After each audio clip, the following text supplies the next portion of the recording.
Hey everyone, first let me introduce myself. I am Thai Xue Yang, a student from MAT September 19. Today, I will present a proof from Mathematical Analysis 1 class. But before I go through the proof, let us know some important terminology and useful theorems that are used in the proof later. For the terminology part, first we need to know what is an interval.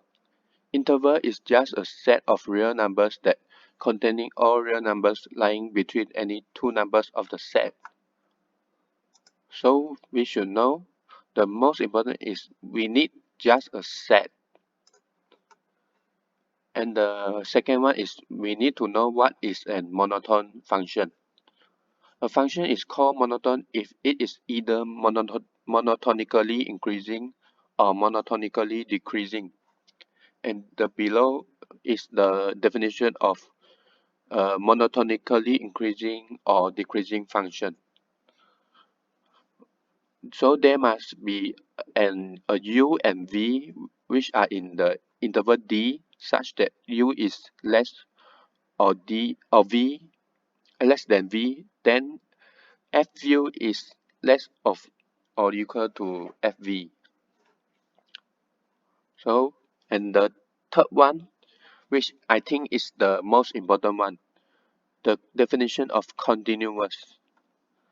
A function is said to be continuous at a point x0, which is in the interval d, provided that whenever a sequence xn is a sequence in d that converges to x0, then the sequence fxn will converge to fx0. This is the definition. And the next part is the theorem that we will use later in the proof. So the first theorem is every convergent sequence is bounded.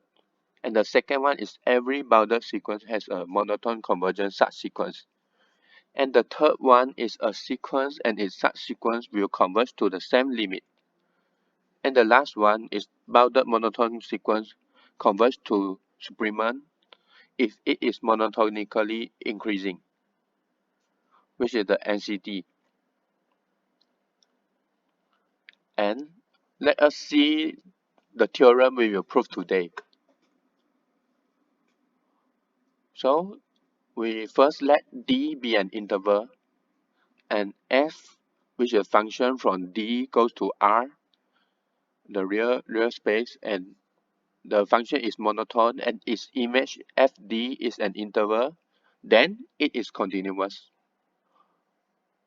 So by now, we'll let the P be a proposition of fd is an interval and Q is a proposition of f is continuous.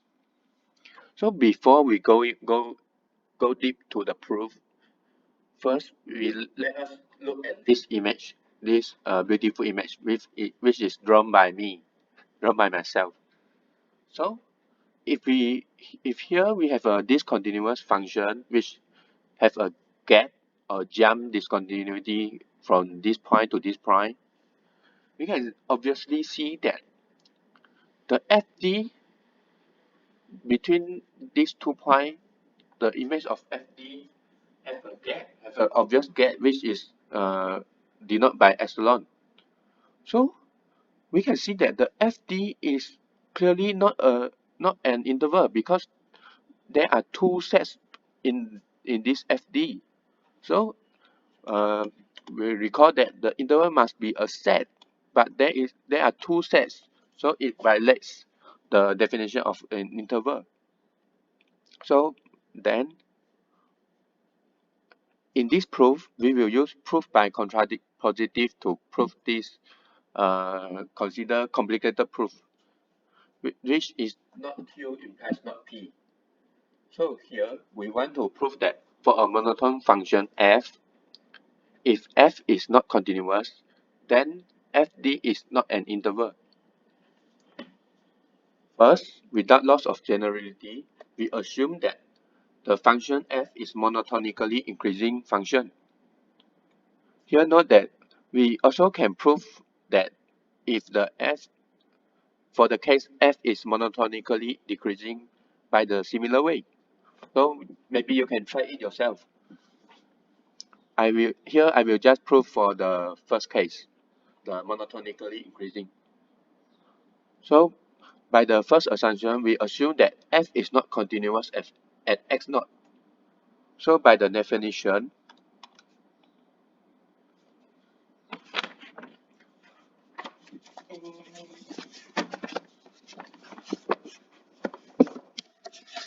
there must exist a sequence xn in the interval d such that xn sequence converges to x naught, but fxn does not converge to fx naught.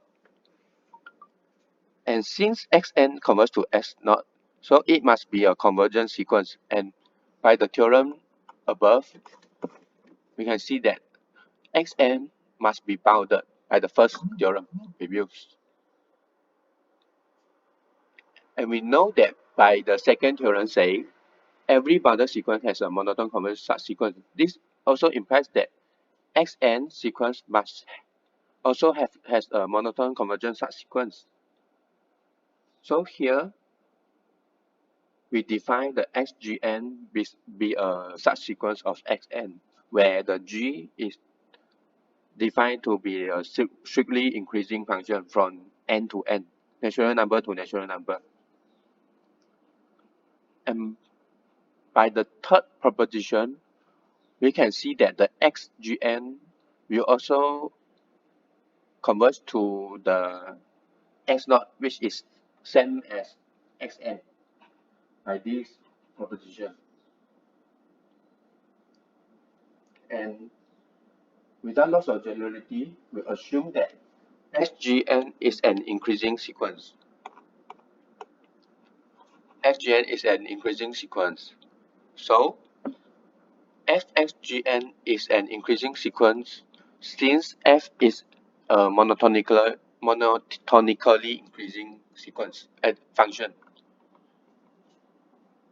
So obviously, since xgn is monotonically increasing, we can see that the xgn must less or equal to x naught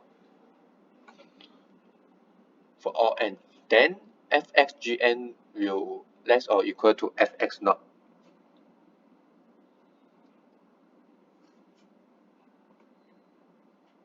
And this inequality shows that the sequence fxgn is bounded above and then converts to the supremum of itself, which we define it as S by the theorem, the last theorem above, where this because fxgn is bounded and monotone. So we obtain this result. And from the above, the initial assumption, we know that the fxn sequence will not converge to fx naught. Thus, by the definition of the continuity, we know that there exists an epsilon greater than 0, and for all n belong to natural number, there exists an n greater or equal to capital N such that the absolute value of fx naught minus fxn will greater or equal to epsilon. And we know that xgn must converge to the same thing to fx naught. So if the xn will not converge to fx naught, then the fxgn also will not converge to fx naught. So we get this inequality.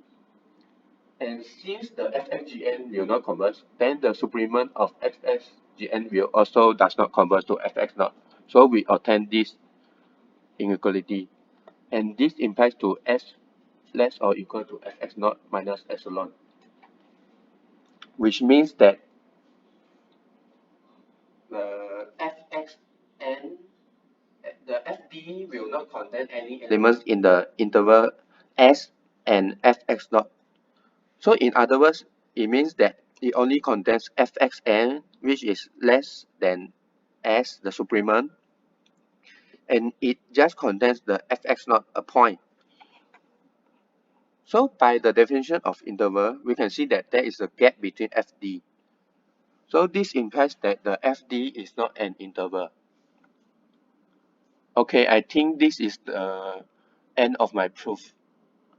Hope you can learn something from my explanation and proof.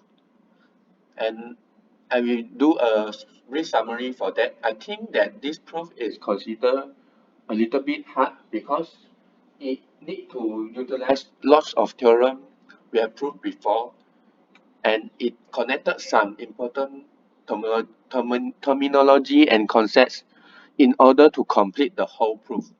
So we should have a strong basic to do this proof.